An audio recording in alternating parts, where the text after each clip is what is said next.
தமிழ்நாட்டில் 32 ரயில் நிலையங்களை மேம்படுத்தும் திட்டத்தை பிரதமர் மோடி இன்று தொடங்கி வைக்க உள்ளார். ரயில் நிலையங்களை நவீனப்படுத்தவும் பயணிகள் வசதிகளை மேம்படுத்தவும் அம்ரித் பாரத் ரயில் நிலைய மேம்பாட்டு திட்டத்தை மத்திய அரசு செயல்படுத்தி வருகிறது. அதன்படி நாடு முழுவதும் 550 ரயில் நிலையங்களை அம்ரித் ரயில் நிலையங்களாக தரம் உயர்த்தவும் 1500 மேம்பாலங்கள் மற்றும் சுரங்கப்பாதைகள் அமைக்கவும் பிரதமர் மோடி இன்று அடிக்கல் நாட்டுகிறார். அவற்றில் தமிழ்நாட்டில் 32 ரயில் நிலையங்கள் ரூபாய் 803.78 கோடி செலவில் தரம் உயர்த்தப்பட உள்ளன.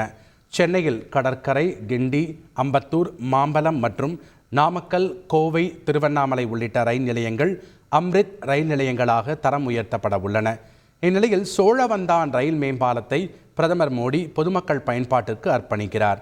அதைத் தொடர்ந்து திருமங்கலம் அருகே ரயில்வே மேம்பாலத்திற்கும் அவர் அடிக்கல் நாட்டுகிறார். திண்டுக்கல் ரயில் நிலையத்தில் மத்திய அரசின் அம்ரித் திட்டத்தின் கீழ் 22,85,00,000 ரூபாய் செலவில் மேம்பாட்டு பணி நடைபெற உள்ளது.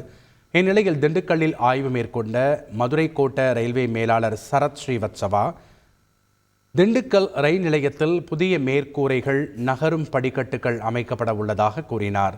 புதிதாக நுழைவு மற்றும் வெளியேறும் வழியும் ஏற்படுத்த உள்ளதாகவும் வாகனங்கள் எளிதாக வந்து செல்லும் வழியில் தனி பாதை அமைக்கப்பட உள்ளதாகவும் தெரிவித்தார். பிரதமர் நரேந்திர மோடியின் வருகையை ஒட்டி திருநெல்வேலியில் ஹெலிகாப்டரை தரையிறக்கி ஒத்திகை பார்க்கப்பட்டது. 2 நாள் பயணமாக 27ஆம் தேதி தமிழகம் வரும் பிரதமர் மோடி பல்லடத்தில் நடைபெறும் என் மண் என் மக்கள் யாத்திரை நிறைவு நாள் பொதுக்கூட்டத்தில் கலந்து கொள்கிறார். மறுநாள் குலசேகரப்பட்டினத்தில் அமைய இருக்கும் ராக்கெட் ஏவுதளத்திற்கு அடிக்கல் நாட்டுகிறார். மேலும் துறைமுக விரிவாக்க பணிகள், ரயில்வே பால பணிகளையும் அவர் தொடங்கி வைக்க உள்ளார்.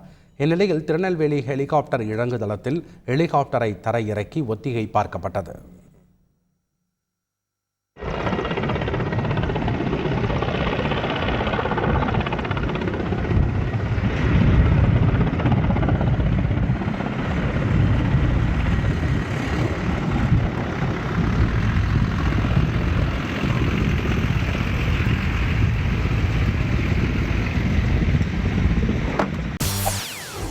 செய்திகளை உடனுக்குடன் தெரிந்து கொள்ள உடனே சப்ஸ்கிரைப் பண்ணுங்க.